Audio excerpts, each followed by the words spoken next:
So I'm here with one of our incoming teachers for the 23-24 school year. Ashraf Dean, hello. Hello, very nice to see you. Very nice to see the beautiful background view there. Yes, I know. I've got a nice view every day. I love being in this office. Very sunny. I get a front row seat to the good weather and the bad weather, actually, but the good weather. So thank you so much for joining me for a quick chat before you join us here in Busan at the beginning of the next school year. Give us your kind of introduction, self-introduction. Who are you? Where are you from? Tell us everything. Sure, happy to. Yeah, so my name's Ashraf. I'm Canadian. I've been teaching internationally for 15 years now. I've actually never been a teacher in Canada. I left for teachers college, went to New Zealand, and I really have never been back other than to see family and friends. So I've been a citizen of the world, I guess, since then. I've taught in, 5 continents and, several international schools, including in Costa Rica, including in Montenegro in Europe, Nigeria, and now I'm in China. I've been in Shenzhen for 7 years, almost 7 years now. And when I came to China 7 years ago, I was a PYP, primary school teacher, sort of an expert in the grade 5 exhibition in those formative sort of transition years, and decided to make a change. So then I moved to the MYP, grade 6, and I was seeing that transition from the other side.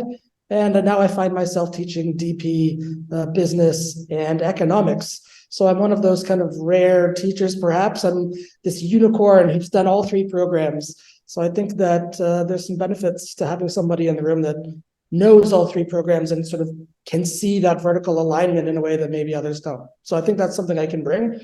As far as looking forward, super excited to be going somewhere new, seeing something new, looking for a little bit of balance in life, looking for a truly international school with maybe fewer students that I can get to know a little bit better. I'm at a really large school right now. And in the past, I worked at smaller schools, maybe similar size to ISB, and I'm really looking forward to getting back to that.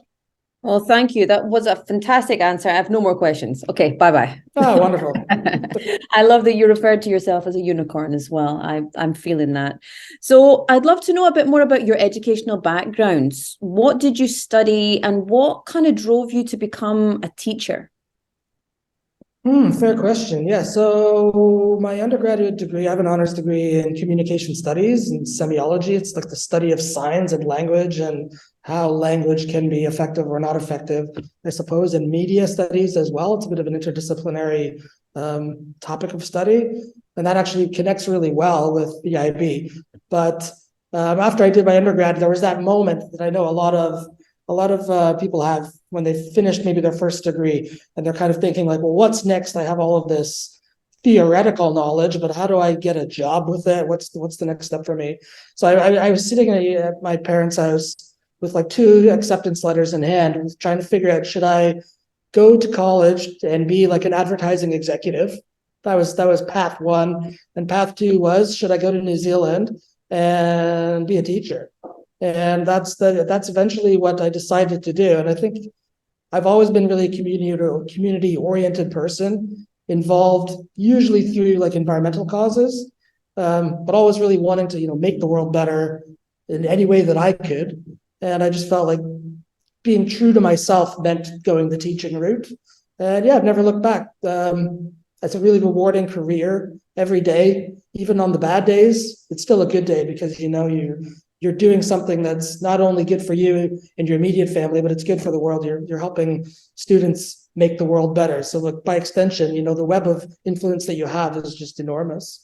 Is there anything that you're kind of worried about in terms of, because you've been in China for 7 years now, you've been all around the world, 5 continents. What about moving to Korea kind of gives you those butterflies or makes you a little bit nervous?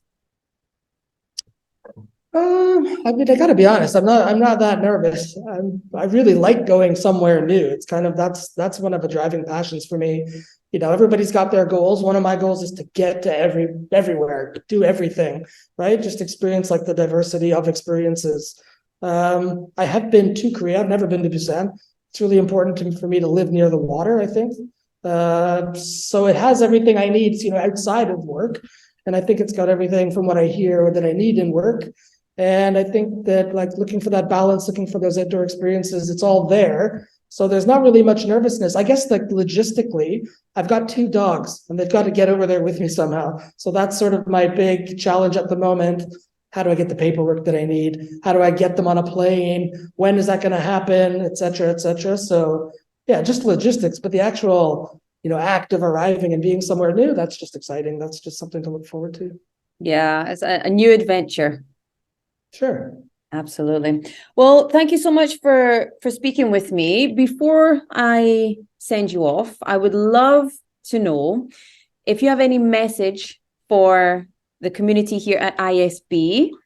For my future students, and it sounds like I'll be teaching economics and business and TOK, I guess I would just say be on your toes, be ready.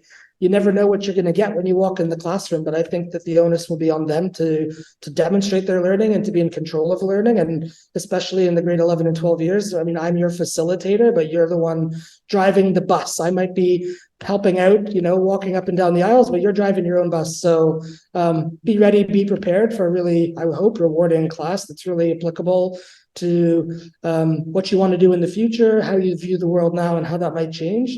And I guess to the rest of the community, I'm just really looking forward to getting involved in whatever pops up. I know that some of the sports teams are getting organized. I'm kind of holding off to see what some of the outdoor education opportunities are, but you'll definitely hear me. You'll definitely see me. I think I'm will be a pretty active part of your community. Looking forward to it. We're looking forward to it as well. Thank you so much, Ashraf. It's going to be a pleasure to welcome you for the next school year. And until then, enjoy the rest of your time at your current school, and we'll see you in August.